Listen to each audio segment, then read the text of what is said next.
What's up guys? Today I'm gonna show you how I built this cheap but good looking headboard. I started by cutting the side pieces and the front pieces for the legs. These were 1.2 meters long. I then used my bandsaw to cut strips of wood from the side pieces to make it close to the final width, which I will achieve with my planer.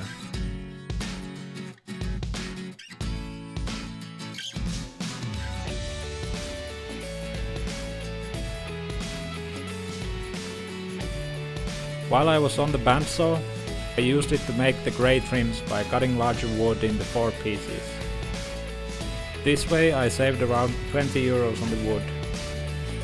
Now obviously this takes a good amount of work. For you it might be worth it to just buy ready materials, at least if you don't have a bandsaw and a planer like me.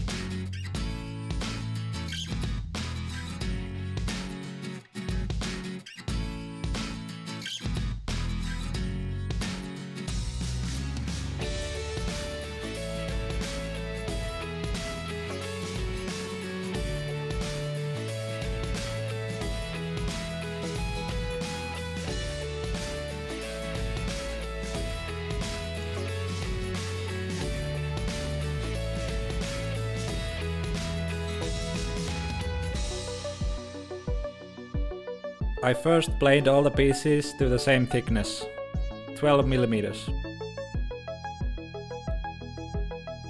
Each of the trims are 1 meter long, by the way.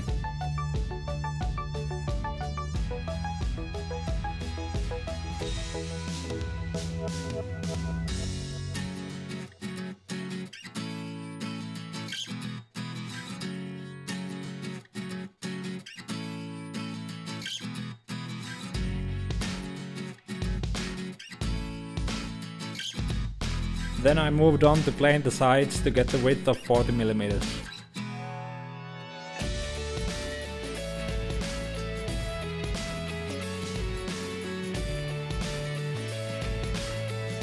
After all that was done, I divided the wood into 3 stacks, and I planed each stack to a different thickness. Okay, so after this I had stacks of 8, 10 and 12 mm thick pieces. That variety is enough to make it really pop out. You can of course make some different designs if you want. After the trims it was time to start making the actual base for the whole design. I got 3 crossbars that I will later attach to the leg side pieces.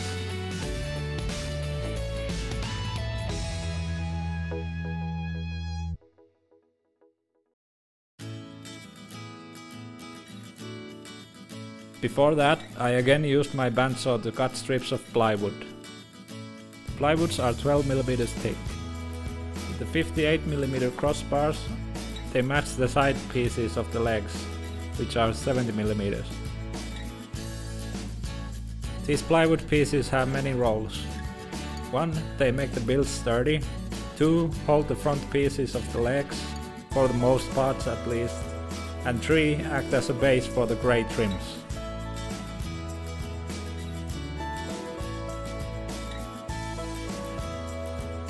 After those were done, I screwed them to the crossbars. I put 1 crossbar on each side and 1 to the middle.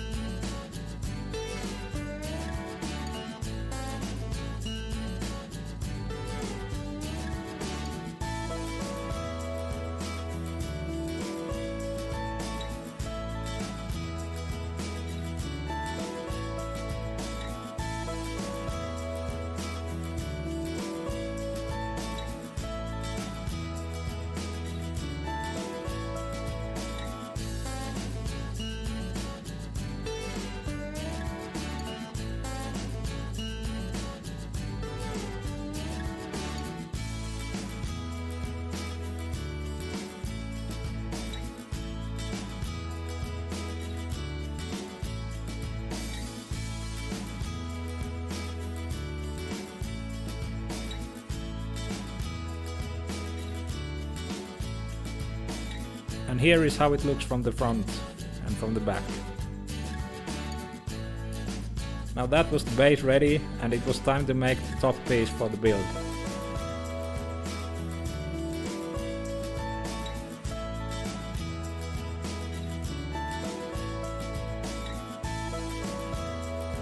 Again, you can buy this ready in the right size, but I have to saw down a little bit. For this next part you should definitely use a router if you have one, instead of this crappy table saw like me. If you decide to make the chamfer like this anyway, do a test cut before you use the actual piece. Already as I was sawing, I could tell the result was far from perfect and I had to sand it down with my orbital sander.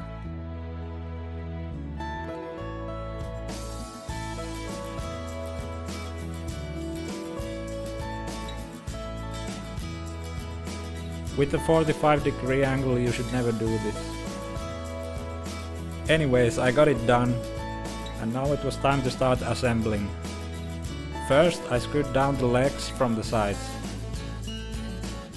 If you just can, you should much rather do this with dowels. That way it's much more sturdy and doesn't show up. With this project I had to remove the legs to fit it to my car, so I did it this way. And I painted the legs anyway, so this saved me a lot of time and it doesn't look that bad.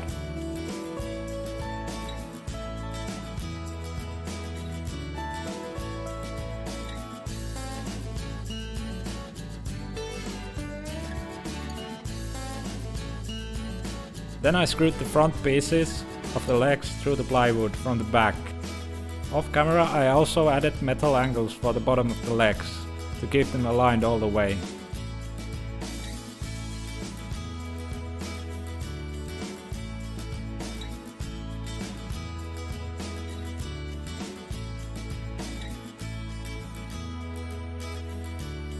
Then last but not least, the top piece. You can use dowels too, but screws work just fine for this. They won't show up anyway.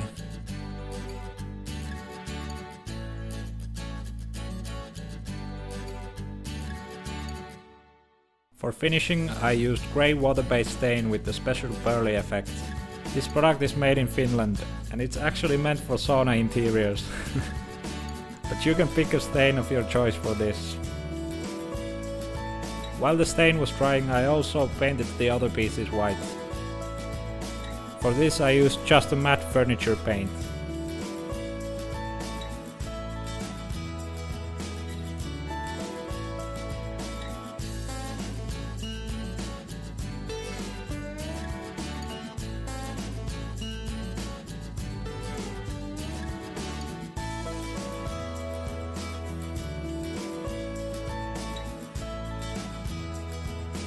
So this is the last step.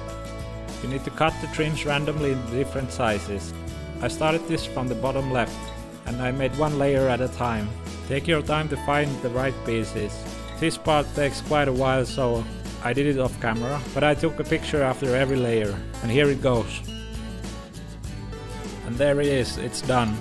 I took it to my parents for their queen size bed and I think it looks great next to the artwork my dad made. Anyways guys, if you liked the video, give it a thumbs up and please subscribe. Take care and I'll see you on the next one.